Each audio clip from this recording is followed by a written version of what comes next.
ಅಂತ ನೋಡಿ, ನಮ್ಮ ನಾಯಕರು ಯಾವುದೇ ಒಂದು ಸ್ಟೇಟ್ಮೆಂಟ್ ಕೊಡಲಿ, ಹೇಳಿಕೆ ಕೊಡಲಿ, ಅದ್ರ ಹಿಂದೆ ಹಲವಾರು ಸತಿ ಯೋಚನೆ ಮಾಡಿನೇ ಹೇಳೋದು. ಇವಾಗ ಪರಿಸ್ಥಿತಿ ಯಾವ ರೀತಿ ನಡೀತಾ ಇದೆ ರಾಜ್ಯದ ಅಂತ ತಮ್ಮ ಗಮನಕ್ಕೂ ಬಂದಿದೆ. ಸೊ ಅಂಥ ಸಮಯದಲ್ಲಿ ಇವಾಗ ಈ ಏನು ಮಾನ್ಸೂನ್ ಬೇರೆ ನಡೀತಾ ಇದೆ, ಇಂಥ ಸಮಯದಲ್ಲಿ ಸದ್ಯಕ್ಕೆ ಬೇಡ ಅಂತ ಹಿಂದೆ ಸೆಳೆಸಿರೋದು. ಇವಾಗ ದಿಲ್ಲಿನಲ್ಲಿ ಅಮಿತ್ ಶಾ ಅವ್ರ ಜೊತೆ ಮಾತಾಡಿ, ಪ್ರಹ್ಲಾದ್ ಜೋಶಿ ಅವ್ರ ಜೊತೆ ಎಲ್ಲ ಮಾತಾಡಿ ಎಲ್ಲ ಒಂದು ಸ್ಟ್ರಾಟಜಿನ ಪ್ಲಾನ್ ಮಾಡಿ ಅದ್ ಪ್ರಕಾರ ಇವಾಗ ಮುಂದೆ ಹೋಗ್ತಾ ಇದೀವಿ, ನಾವು ಮಾಡ್ತಾ ಇದೀವಿ. ನಾಳೆ 8 ಗಂಟೆಗೆ ನಾವು ನಮ್ಮ ಇಲ್ಲಿ ರಿಂಗ್ ರೋಡ್ ಏನಿದೆ, ಕೆಂಗೇರಿ ರಿಂಗ್ ರೋಡ್, ಅಲ್ಲಿ ಸೇರಿ ಅಲ್ಲಿ ಒಂದು ಸಭೆ ಮಾಡಿ ಪೂಜೆ ಮಾಡಿ ಅಲ್ಲಿಂದ ನಾವು ಕೂಡ ಆರಂಭ ಮಾಡ್ತಾ ಇದ್ದೀವಿ. ಕೇಳ್ತಾ ಇದ್ದೀನಿ ನಾನು. ಇಲ್ಲ ಸರ್, ಆ ತರ ಏನಿಲ್ಲ. ನೋಡಿ, ಒಂದ್ ಕುಮಾರಸ್ವಾಮಿ ಅವರಾಗಿರ್ಲಿ, ಅಪ್ಪಾಜಿ ದೇವೇಗೌಡರು ಆಗಿರ್ಲಿ, ಅವರು ಯಾವ ಬ್ಯಾಕ್ ಗ್ರೌಂಡ್ ಇಂದ ಬಂದಿದ್ದಾರೆ ಅಂದ್ರೆ ಅವ್ರದ್ದು ಇತಿಹಾಸನೇ ಒಂದು ರೈತ ಇತಿಹಾಸ.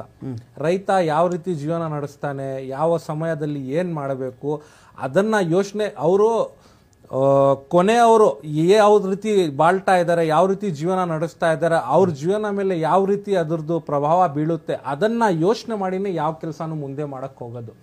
ಇವಾಗ ಪರಿಸ್ಥಿತಿ ಹೆಂಗಾಗ್ಬಿಟ್ಟಿದೆ ಅಂದ್ರೆ, ಇವರು ಅಧಿಕಾರನಲ್ಲಿ ಇರುವಾಗ ಇವ್ರಿಗೆ ಆಡಳಿತ ಕೊಟ್ಟಿದೀವಿ, 136 ಸ್ಥಾನಗಳು ಇದೆ, ಯಾವ ರೀತಿ ಒಳ್ಳೆ ಆಡಳಿತನ ಮಾಡ್ಬಿಟ್ಟು ಇವರು ದೇಶಕ್ಕೆಲ್ಲ ಒಂದು ಉದಾಹರಣೆ ಆಗ್ಬೇಕಾಗಿದ್ದು ಆ ರೀತಿ ಮಾಡ್ತಾ ಇಲ್ಲ ಇವರು.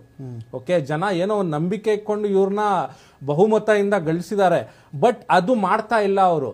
ಇದನ್ನ ಇಟ್ಕೊಂಡು ಅವರು ಮುಂದೆ ಬೇರೆ ರಾಜ್ಯದಲ್ಲಿ ಆಡಳಿತ ಮಾಡಕ್ಕೆ ಪ್ರಯತ್ನ ಮಾಡಿದ್ರು, ಅಲ್ಲೂ ಕೂಡ ಉತ್ತರ ಕೊಟ್ರು. ಜನ ಯಾವ ರೀತಿ ಉತ್ತರ ಕೊಟ್ರು ತಮ್ಮ ಗಮನಕ್ಕೂ ಇದೆ.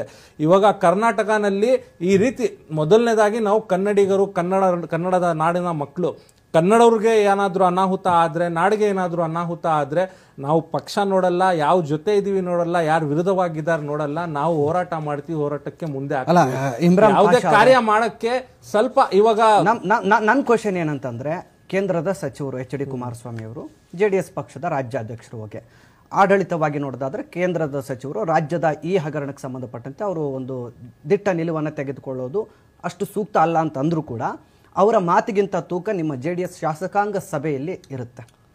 JDS ಶಾಸಕಾಂಗ ಸಭೆ ಬಳಿಕ ನೋಡಿ, ನಾವು ಜಂಟಿ ಸರ್ಕಾರ ಮಾಡ್ತಾ ಇದೀವಿ, ನಡೆಸ್ತಾ ಇದೀವಿ ಅಂದ್ರೆ ಈ ತರ ಹೇಳಿಕೆಗಳು, ಪ್ರಸ್ತಾಪಗಳು ಆವಾಗ ಬರ್ತಾ ಇರುತ್ತೆ.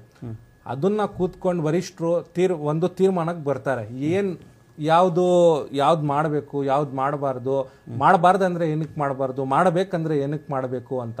ಸೊ ಆ ಥರ ಎಲ್ಲ ನಡೆಸಿ ನಂತರನೇ ಮುಂದೆ ಈ ಅಭಿಪ್ರಾಯ ಕೇಳಿದ್ರೆ ಒಬ್ಬೊಬ್ರು ಒಂದೊಂದು ಅಭಿಪ್ರಾಯ. ಇವಾಗ BJP-ನಲ್ಲಿನೇ ಒಬ್ಬೊಬ್ರು ಒಂದೊಂದು ಥರ ಹೇಳ್ತಾರೆ, ಕಾಂಗ್ರೆಸ್ನಲ್ಲಿ ಕೂಡ ಒಬ್ಬೊಬ್ರು ಶಿವಕುಮಾರ್ ಒಂದು ಹೇಳ್ತಾರೆ, ಸಿದ್ದರಾಮಯ್ಯಜಿ ಅವರು ಒಂದು ಹೇಳ್ತಾರೆ.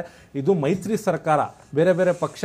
ನಮ್ದು ಯೋಚನೆ ವಿಚಾರಗಳು ಒಂಥರ ಇರುತ್ತೆ, ಅವ್ರದ್ದು ಯೋಚನೆ ವಿಚಾರಗಳು ಒಂಥರ ಇರುತ್ತೆ. ಕೂತ್ಕೊಂಡು ಸಭೆ ನಡೆಸಿ ವರಿಷ್ಠರು ಮಾತಾಡುವಾಗ ಅಂಡರ್ಸ್ಟ್ಯಾಂಡಿಂಗ್ ಬಂದಾದ್ಮೇಲೆ ಒಂದು ಕೊನೆದಾಗಿ ಒಂದು ನಿರ್ಧಾರಕ್ಕೆ ಬರುತ್ತೆ. ಸೊ ಹಂಗಾಗಿ ಇವಾಗ ಒಂದು ಕೊನೆದಾಗಿ ಒಂದು ನಿರ್ಧಾರಕ್ಕೆ ಬಂದಿದ್ದೀವಿ ನಾವು. ಒಟ್ಟಿನಲ್ಲಿ ಈಗ JDS ಹಿಂದಿನ ದೋಸ್ತಿಗಳು, ನಿಮ್ಗೆ ಇಬ್ರು ಕಡೆನೂ ಒಳ್ಳೆ ದೋಸ್ತಿ ಇದೆ, ಹಳೆ ಕಾಲದ ದೋಸ್ತಿ ಇದು.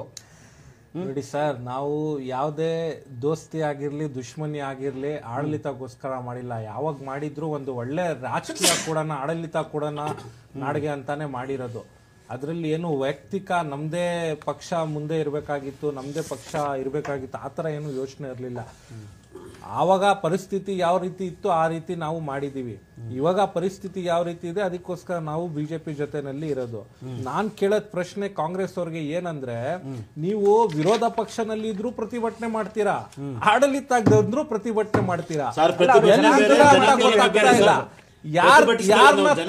ಏನ್ ಮಾಡ್ತಾ ಇದೀರ ಹೇಳಿ? ಜನಾಂದೋಲನ ಕಾರಣ ಹೇಳಿ, ಜನಗಳು ಅರ್ಥ ಮಾಡ್ಕೊಳ್ಳಿ. ಅಲ್ಲ, ಏನ್ ನಾವು ಲೂಟಿ ಹೊಡೆದಿದೀವಿ? ಏನ್ ಹೇಳಕ್ ಬಯಸ್ತೀನಿ ಅಂದ್ರೆ, ಪರಿಸ್ಥಿತಿ ನಮ್ದು ರಾಜ್ಯದಿರೋದು, ರಾಜ್ಯದ ವಿಚಾರ ಮಾತಾಡೋಣ, ರಾಜ್ಯದ ಬಗ್ಗೆ ಮಾತಾಡೋಣ. ದೇಶದಲ್ಲಿ ಏನಾಗ್ತಾ ಇದೆ ಅದು ಕೂಡ ಯೋಚನೆ ಮಾಡ್ಬೇಕು, ಬಟ್ ದಟ್ ಈಸ್ ಸೆಕೆಂಡ್ರಿ. ಮೊದಲನೇದಾಗಿ ಕರ್ನಾಟಕಕ್ಕೆ ಏನಾಗ್ತಾ ಇದೆ, ಕರ್ನಾಟಕನಲ್ಲಿ ಏನ್ ಅವಶ್ಯಕತೆ ಇದೆ, ಇಲ್ಲಿ ಯಾವ ರೀತಿ ಆಡಳಿತ ಬೇಕಾಗಿದೆ, ಸರ್ಕಾರ ಬೇಕಾಗಿದೆ, ಅದ್ರ ಬಗ್ಗೆ ಪ್ರಶ್ನೆ ಮಾಡಬೇಕು. ವಿರೋಧ ಪಕ್ಷದಲ್ಲಿ ಯಾರೇ ಆಗಿರ್ಲಿ ಅವ್ರು ಪ್ರಶ್ನೆ ಮಾಡೇ ಮಾಡ್ತಾರೆ. ಸಂಬಂಧ ಇಲ್ಲ, ಆಡಳಿತ ಪಕ್ಷ ನೋಡ್ಕೊಳ್ಳುತ್ತೆ, ಅಲ್ಲಿ ಫ್ಲಡ್ ಆಗ್ಲಿ, ಅಲ್ಲಿ ಏನಾದ್ರು ಸಂಬಂಧ ಇಲ್ಲ ಅಂತ ಡೈವರ್ಟ್ ಮಾಡಬೇಡಿ.